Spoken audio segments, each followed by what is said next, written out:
Welcome to Espiritu Coffee Chats, where we brew up inspiring conversations over a warm cup of coffee. I'm Valerie, the co-owner of Surge Coffee Co., where we highlight culture and community in all of our drinks.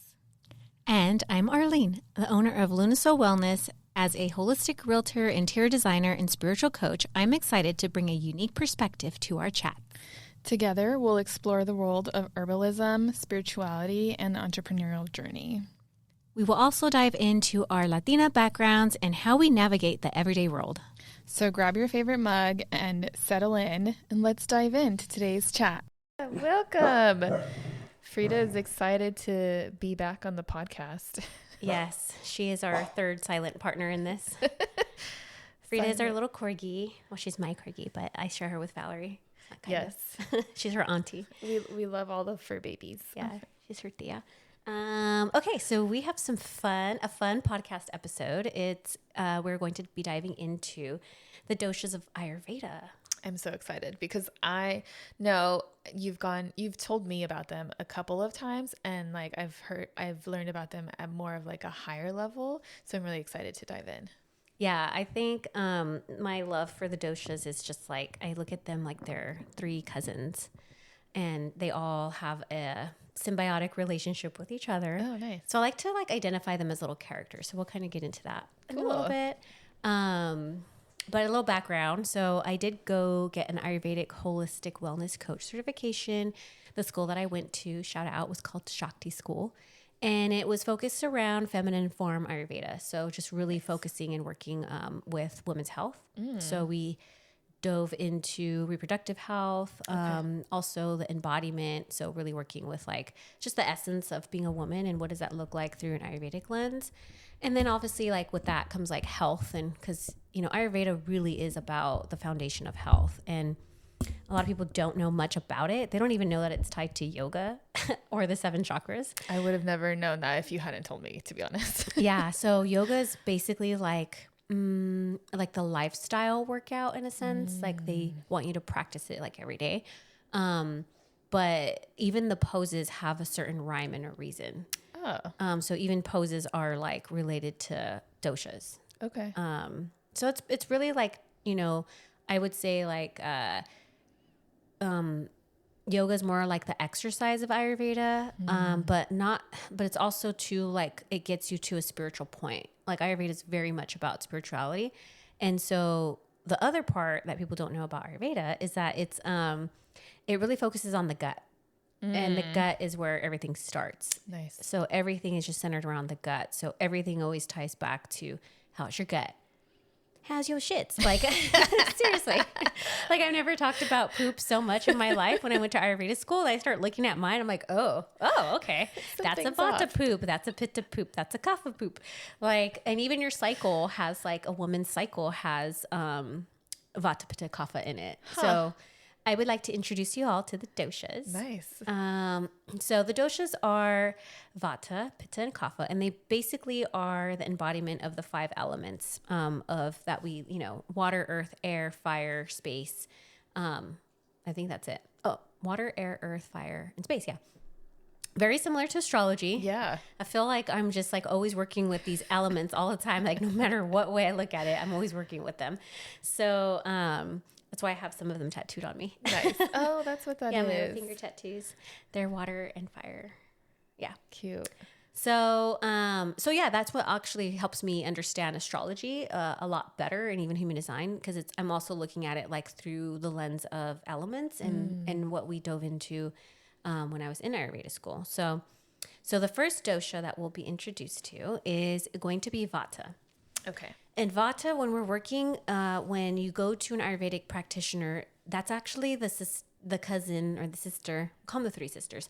That's the sister that you're always really wanting to imbalance. Because she's the one that'll like fuck everybody up. She'll throw everybody out of balance.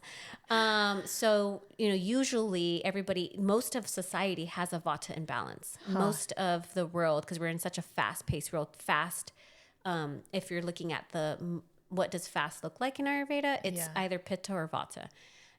But vata is more like that, like, how can I say, like, just that, like, going. The hustle culture. Yeah, the hustle, exactly. It's also pitta too. but Pitta is more like action, where Vata is more like the nervous system. It's like always doing something. Yeah. So so basically, Vata is made up of the elements of air and space. Okay. So, for example, a womb that has space in it. But Vata also governs, which is also I love. It governs creativity. So usually people who are highly Vata are very creative. They don't necessarily have like stable features in a sense. Like they don't have straight teeth. They kind of have a crooked teeth sometimes. They'll actually have curly hair or like wavy hair. And then they're usually a thin body frame. Like they almost have like broad shoulders, but like a very like thin body frame. And they don't gain weight very easily. So I guess I can say the sister would look like a Gwyneth Paltrow. Ah, interesting. Kind of long and lanky. Sergio, my husband, he's like a Vata dosha. He's long and lanky, and he has a hard time putting on weight. Interesting. Yeah. So Vata males are like have such a hard time because, you know, it's like muscle culture, right? Like, you know, you got to be a big bro and you got to be all like loped up. And so if a Vata man is just like, well, I mean, I can't do that. So they got to be like long and lean, you know, like they're more of like that cut up, that cut look, not the like bodybuilder look. It's like the track stars versus the football stars. Yes. Sergio's the track star, although he wants to be a football star. Poor guy.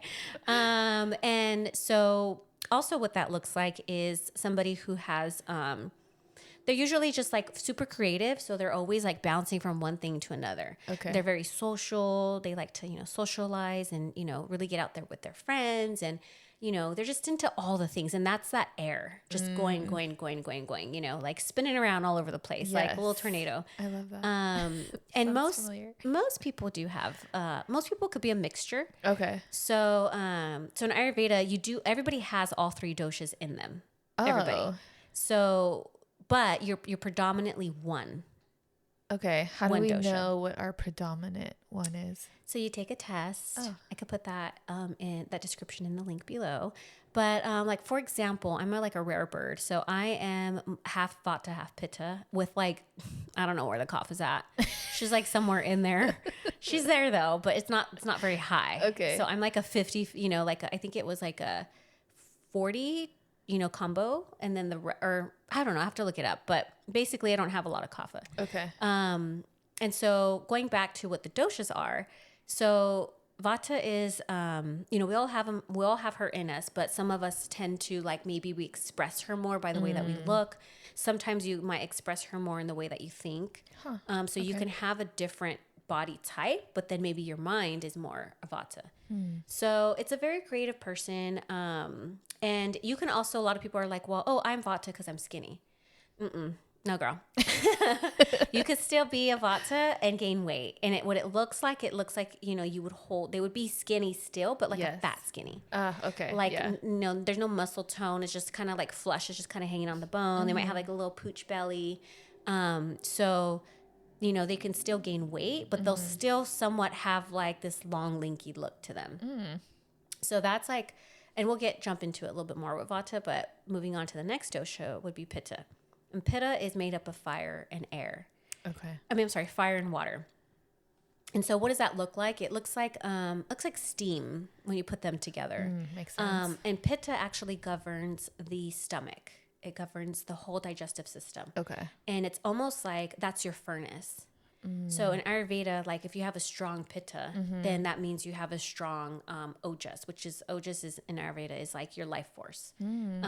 So when we're looking at Ayurveda in a health lens and when it comes to the gut system, there's certain doshas that are attached to the digestive system. So, for example, Pitta is like the small intestine and the liver.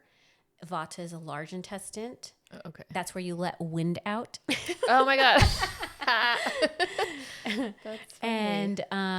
And Pitta is like, you know, the bile, right? It's like that fiery, the liver too, the bile. Okay. And then, and breaking down things. It's like your metabolism. That's Pitta. And then, Kapha is your stomach because it holds, you know, things. So those three in the digestive system are really important because, sorry, Frida's barking. We had a neighbor visit. Yeah, he gave me a message. He's not the nice one either. He's the HOA rep. Oh, no. Yeah, thanks. So basically, so kapha, pitta. So in the digestive system, that's what she governs, but she also governs summer months. Vata governs the fall. Okay. And like fall and I would say like maybe early winter, where Pitta governs late spring and into, the summer, and then kind of dies off into the fall. So Vata is very much fall, and then early months of like the winter. Okay. And so Pitta though, she's fire and water, so she's spicy. We love spice. She's a spicy person. She's a person that's like, what did you tell me? She's also very action oriented. So she's the boss. She's a boss lady. Love that. She's very like into that boss energy. She knows what she wants to do. She's very goal oriented. Nice.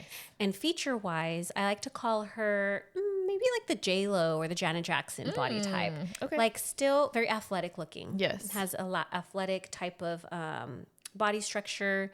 Kind of overweight, has like an apple shape. They'd be more prone to like this apple shape where like there's just really no curves. It's just kind of like it's all there. Yeah. And they usually have very piercing eyes because Pitta governs the eyes. So they usually have like a very like sharp features, sharp nose, sharp eyes. I mean, I think I pretty much have a lot of Pitta features as well as Vata features. So if you look at me, then you can tell. And their hair is usually like, pretty straight for the most part. Okay. So they have just really sharp features. They have a sharpness to the way that they do things. And like I said, they're fire. So they're very much like active and productive. And, they have a hard time staying still sometimes because they're so like, I got to get things done. Yes. I would say Chris is a definite Pitta. Yeah. For sure. Yeah. That tracks. Yeah. He's definitely Pitta. My man's the Vata over here. And so like in men, it does look like an athletic build. Yeah. Very athletic, can gain muscle easily, but can also put on weight easily too. Mm-hmm. So Pitta is like, that fire that we need in life, know. And then the next dosha that we'll talk about is Kapha. In Kapha dosha, she governs late winter and early spring, sometimes even early summer. So you're looking at months of like March all the way to like June, you know. So that's like springtime. Yeah. And she governs earth and water. Okay. So, that's why it's like in the springtime, it's dewy, it's rainy. Oh. It tends to be cloudy, because and then when you put mud and water together, that's like landslides. Yes. So we see like the fireness of Pitta, the dryness of Vata. So Vata being like the season of fall, like we see space. So in order for space to happen, the leaves fall and things start to die. Vata governs death. So, you could see it in just how the elements play out in the seasons. Right. Right now we're actually still in Vata season. So a lot of the leaves are turning color and dying off and making space in the tree for new growth to come in the spring. Interesting. And then summertime, the sun's out. Now things are growing and blossoming. Yes. So there's like such a cycle with the 5 elements. Yeah. But that cycle's also within your body. Yes. And I mean, thinking about like how you're explaining it now too, it's like the elements are cycles, and it also goes back to our food. Like the food grows in cycles, and what's available will grow in cycles. Right. Yes. That's why Ayurveda does believe in eating seasonally. They're very hardcore on that, like eating seasonally, because one, the nutrients are the most bioavailable for you. Your body is actually going through its own season, of change as well. And we're so detached in our own cultures right now in our modern world that like we don't even notice when our body's going into hibernation mode in the winter or in spring where we're maybe like ready to like get out there and maybe start growing some things. So our body goes through that, and I'll kind of touch a little bit on that, but for the most part, going back to Kapha, she is the nurturer.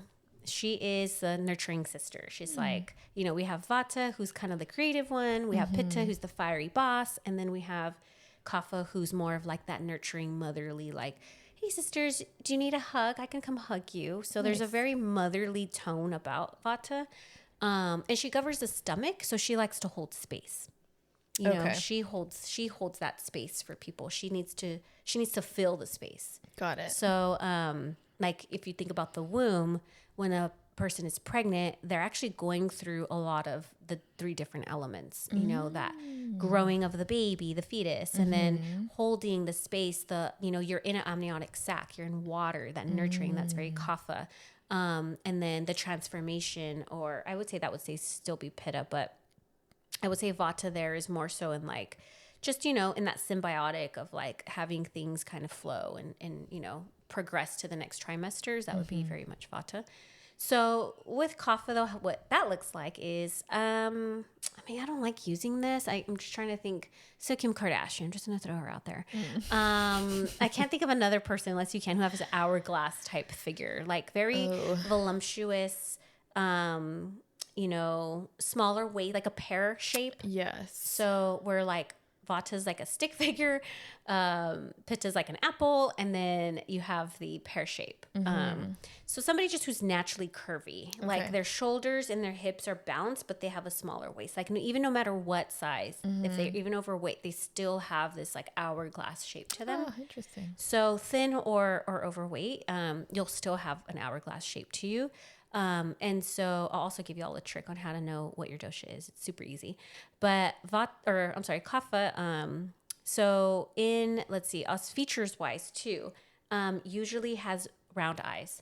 Okay. Nice round eyes, really milky, soft skin. It doesn't matter the complexion. It just means like really good, nice skin. And you want to associate kapha with the moon. So there's this milkiness to her. Huh. Okay.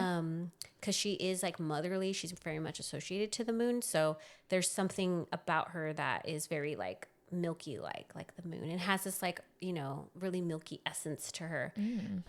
She's earthy, so she's very like down to earth, very motherly, very nurturing. What can I do for you? It's that friend that's your like, I'm a mess, I'm gonna call her because she's gonna listen to me and hold space. Where I am probably the friend that'll tell you what to do. Oh, what's your problem? Here's what you should do. Where kapha is more of like, okay, just tell me everything that you need, and I will just be there for you to hold space. Yeah. So that's like a kapha kind of personality trait. An imbalanced kapha, one is usually prone to being overweight because they can put on weight easily. They're earth, so earth can hold on to things a lot more. So they're prone to gaining weight pretty easily. And they also emotionally can have a hard time because they're kind of like the moon. They ebb and flow with like emotions and stuff. Yeah. So, and they're water. They have so much water in them. So there's that emotional component. So they can tend to, you know, lean towards depression, where I would say Pitta would lean towards anger and frustration, where Vata would lean more towards worriness and anxiety. So you start to see like the imbalances that they all kind of can have within the mind. Versus like the imbalances on how it looks with the body. Right. An imbalanced vata or pitta and kapha. So vata imbalanced is, you know, very thin. Usually when people get sick or they have a disease, like let's say cancer, they're battling cancer or some sort of, what's that called? Autoimmune issue. They're losing weight a lot. That's like a vata imbalance. The pitta imbalance is like, maybe Crohn's disease, diarrhea, also inflammation in the skin. So inflammation in the body is definitely pitta, no matter what. And then kapha is more of like diabetes, metabolic stuff like that. Or it could be, like I said, overweight, and emotion-wise, you know, maybe very depressed, not wanting to get up and get out of bed. Because that's when, if you think about, you know, when the imbalances happen, you have water and earth, and when you mix them, it creates sludge and mud. So that with them naturally, they'll be like, I don't want to wake up today. Yes. Because now they're in that mud phase. They're not in that like earth and water where they're growing something. They're in that murky, like dark mud where it's like hard. Yeah. And usually kapha is prone to being a little stubborn. They're hard. They're hard to change habits. That's funny. Because they're just like, no. Like, I'm stuck in my ways. No, get out of here. I still love you, but no. Yeah. So it's like just understanding like, okay, where does that fall? And we can all fall in those throughout our lifetime, right? Yeah. We're always ebbing and flowing through each of them. But when you know your predominant dosha, that's called your constitution in Ayurveda. The constitution is the moment you came out of your mom's womb.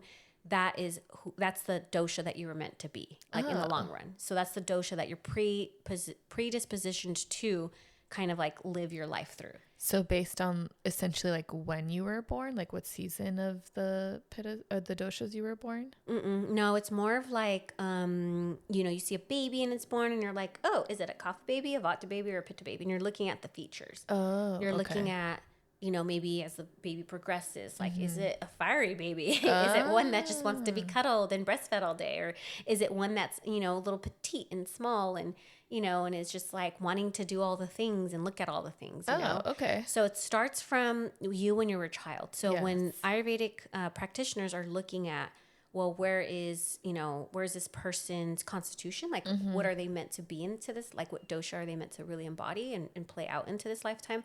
So they want to figure out that first. And then you want to figure out, well, what's the imbalanced dosha? Because you can identify yourself as the wrong dosha, right? Because it's like, you're away from the actual dosha that you really are. Yes. So it's kind of like, let's say, well, I'm like 50-50, so I'm not the best person. But okay, let's say you. So here's a little cheater on how to figure out what your dosha is.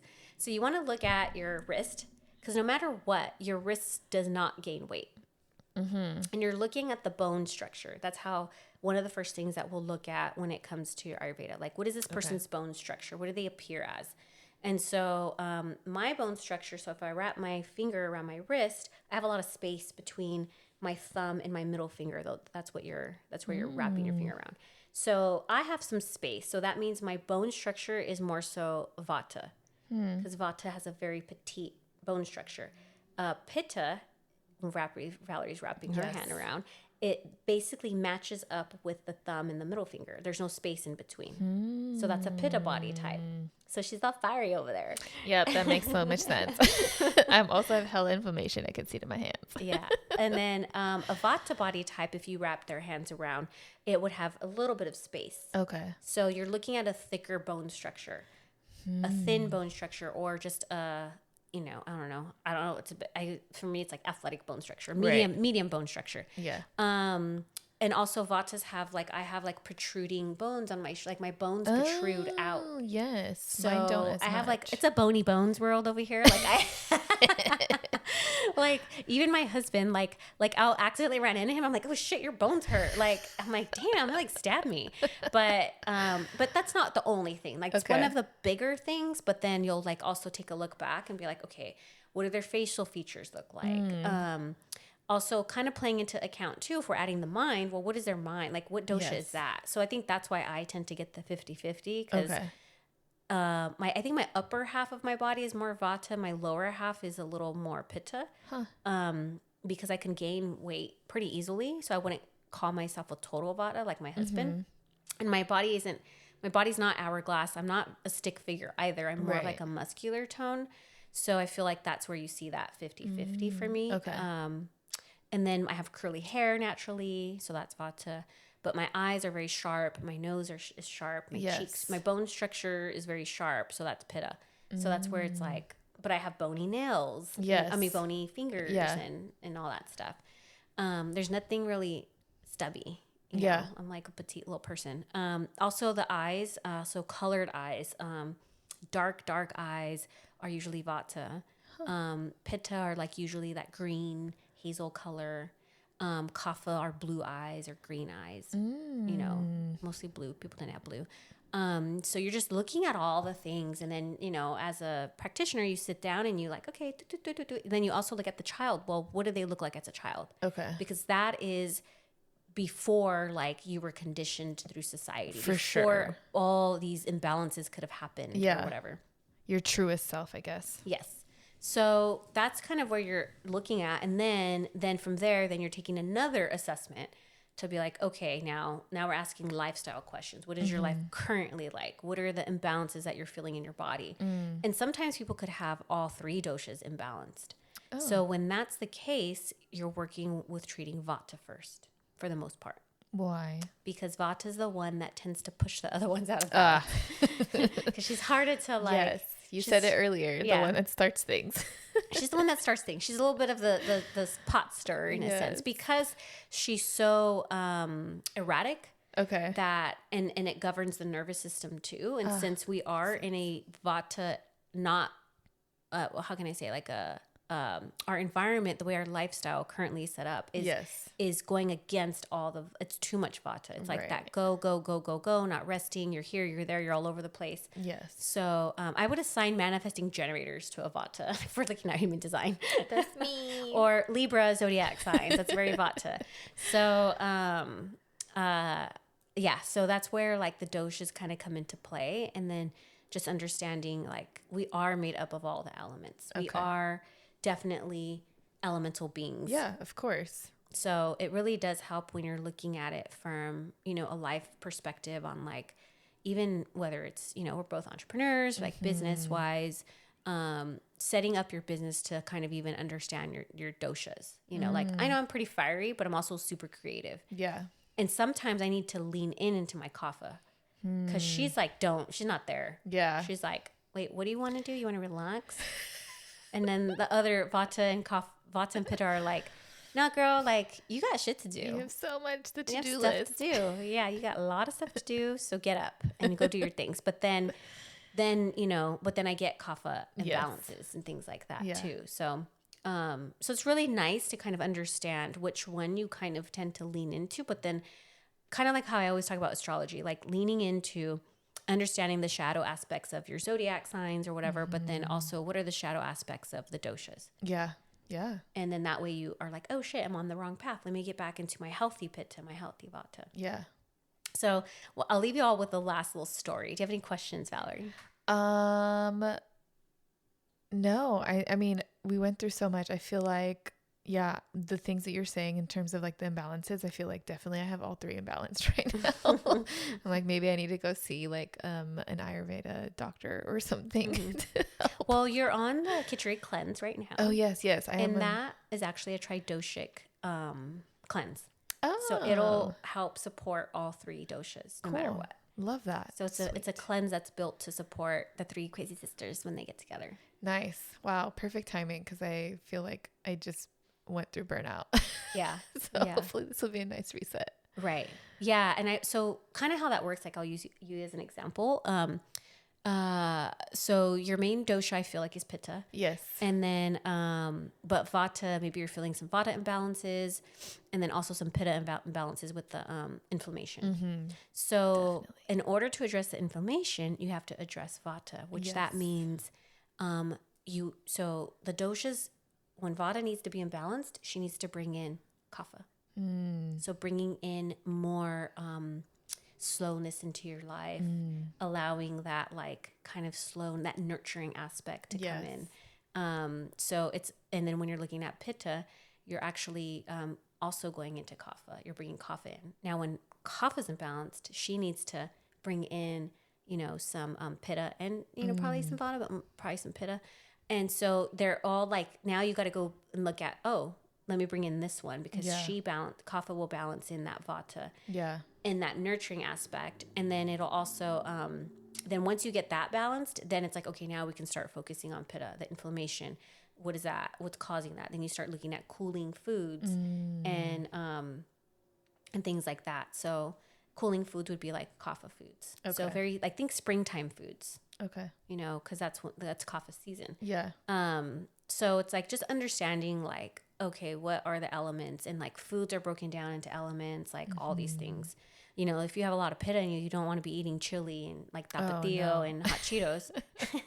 I cannot eat any of that right now. Yeah. Or if you're vata and you have vata imbalance, like you don't want to have, vata likes to have chips. Oh, God. Chips. My husband chips and salsa. He's like, I would say like that's a white girl's dream. Oh my Chips gosh. and salsa, because most Caucasians are kind of associated with being vata. Oh, interesting. Where pitta is more with indigenous people. Oh, I could see that. Okay. So cough. That's why I say that. Disclaimer. We're not just randomly throwing these things out there. Just disclaimer.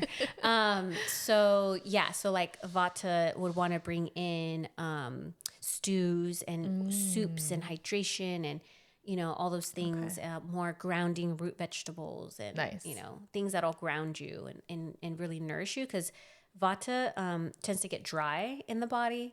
Think about the fall. It's windier in the fall. Okay. So, you get dry skin. Yes. You need more lotion, all that stuff. So does the body. So you want to be bringing in like ghee to lubricate the joints and, nice healthy fats and oils, and then foods that are really grounding and nourishing, because that like helps bring vata back down to earth. Oh, okay. So it's fun. I'm sure we'll dive into it a little more. Valerie and I are going to do a cleanse at the beginning of the year. Yes. And we can share some more insights. The last story I wanted to leave with was this is kind of how it looks like when they go to a yoga studio. Ooh. So, because, the three sisters are doing yoga because it's part of their lifestyle, because they're trying to lead an Ayurvedic lifestyle. So they're, heading into the yoga studio, and it's like, I would say the first person who shows up is going to be Pitta. Okay. She's like there like before it even starts. It's like, 9 o'clock class, and she's there at like 8:55. And she has like all her shit. She has coffee in her hand. She has her yoga mat.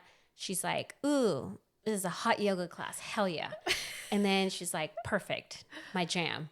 So she gets in, she lays down her yoga mat. She's in front of the teacher. She can't be at the back. She's in the front because she wants to make sure she's doing the poses right. Nice. And she's like, all right, cool. I have enough time to go to the bathroom. Like, I've planned for all of this. So like, I know what I'm doing when I get here. And then, Vata runs in, and she runs in, and she's just like, strolling in. But first, on her way in, she's like, sees somebody else walking in. That's her friend, from the yoga studio. So they start chit-chatting, and they're just chopping it up. And then they're like, walking. And then she comes in with her juice, like her like, I don't know. Her celery juice? Yeah. Exactly. Her celery juice that she just learned about on the medical medium. And she has like this bright colored outfit on, and she's all like in her boho wear. And so, trendy though, like super cute. And so she comes in, and she has like a little crop top on, and, little tight pants or whatever. And so, so they walk in, she sits her mat down with her friend, and they're like just chilling, chit-chatting, talking. And then as she's sitting down, she realizes like, oh, I forgot my freaking yoga mat. I gotta go back to the car. Oh, this is a hot yoga. Oh my God. I forgot my hot yoga towel at home. So now I gotta go back to my car. So she leaves her friend, and she goes back to the car, and she's getting all her stuff. As she walks out, then the person that she passes is Kapha, and Kapha's all slow walking in. Mind you, it's already like, maybe 8:58, and they're like, basically Vata's going to be late on her way back.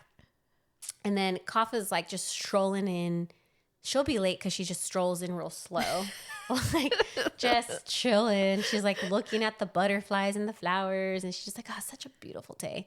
And she's like in her comfy little sweater, and she has like her little like yoga socks on, and she, she has everything with her, but she's like super cozy looking. And then she strolls in, and she's, she's friendly to everybody. She says hi, and, she's just like chilling. She goes, puts her yoga mat down, and she has her bolster with her, nice. Like all the things, right? But super comfy, easy breezy. So the class starts, Pitta's in the front. She's like in her, like, I'm ready. Kapha's like, I'm just going to lay down and like, start it out on the floor. Yeah, Shavasana. And I'll catch up to everybody when I feel like it. They start the class. Now it's like 9:05. Somebody's knocking at the door outside. They're like, oh my gosh, because they usually lock the doors at the yoga studio. So then the teacher has to go out of the class, interrupt it, and then let Vata in. Because remember, Vata forgot all her shit in the car.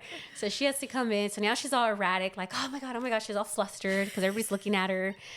She's like, oh, damn. And then she sits down and she's like, all right, cool. Like, okay, I'm going to get in this. But she's like still kind of anxious. She's now worrying because everybody looked at her.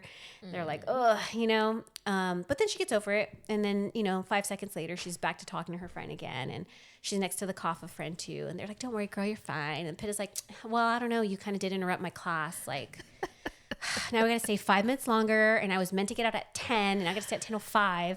So... But that's kind of how the doshas are in real life. Nice. I love that. What a great story. I love that. Such a good way of explaining I think it came when I was teaching yoga for all the years that I did it. And just seeing like, yep, all the doshas come to class. I know, huh? All the doshas come to class. You can see them and you're like, I know which dosha you are. Yep. And like, okay, there's the Pitta one, you know, give her grace. Vata, she needs a hug. Yes. But yeah, so we thought we would bring you this episode of just talking about the doshas and hopefully diving deeper into some of this ancient wisdom of Ayurveda. Yeah, that was so good and so helpful. Is there like a ritual or something that we can do to like check in our doshas, or like a check-in to help us know when things are imbalanced? Like what can we do? I would say right now, probably everybody has a Vata imbalance. So, especially because it's wintertime and usually that, or like late winter pretty much at this point. It's like, you know, it's a lot. It's holiday seasons and it's a lot of go. So just give yourself time and space to relax and lean into the Kaffa, you know? So like what that looks like is, you maybe light a candle, make a cup of tea. Vatas like to like journal. So even in this Vata season, it'd be nice to just like journal. It's kind of like when you think about it too, like it's kind of perfect for, what is that called? Vision boarding. Oh yes. Around this time. Cause it's very Vata, like you're dreaming, you're playing with your imagination, you're being creative, you're doing art. Like, so really embodying like the good qualities of Vata, but then also bringing in the nice, like soothing, warming parts of Kapha, which is like, just, you know, laying down, maybe listening to a nice sound bath on Spotify or going to a sound bath.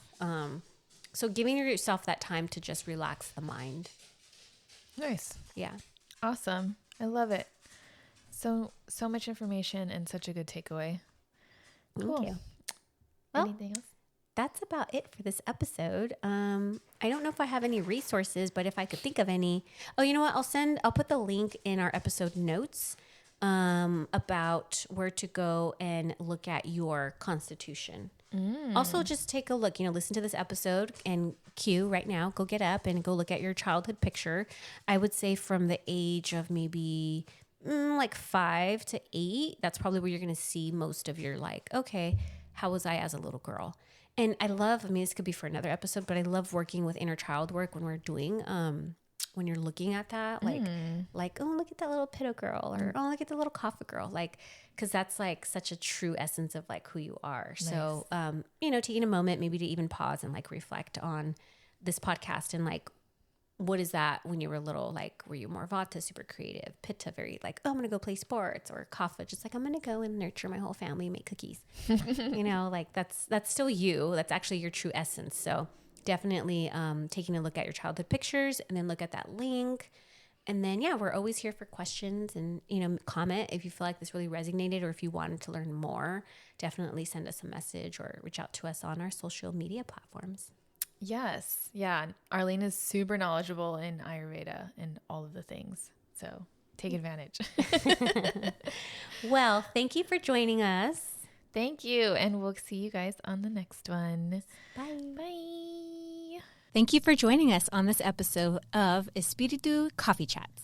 We hope you enjoyed our conversation and found a little inspiration to take with you. If you loved what you heard, don't forget to subscribe, rate, and leave a review on your favorite podcast platform. And stay connected with us on social media for updates, behind-the-scenes content, and more. Until next time, keep the spirit alive and the coffee brewing. Cheers! Cheers. Ow, ow, ow.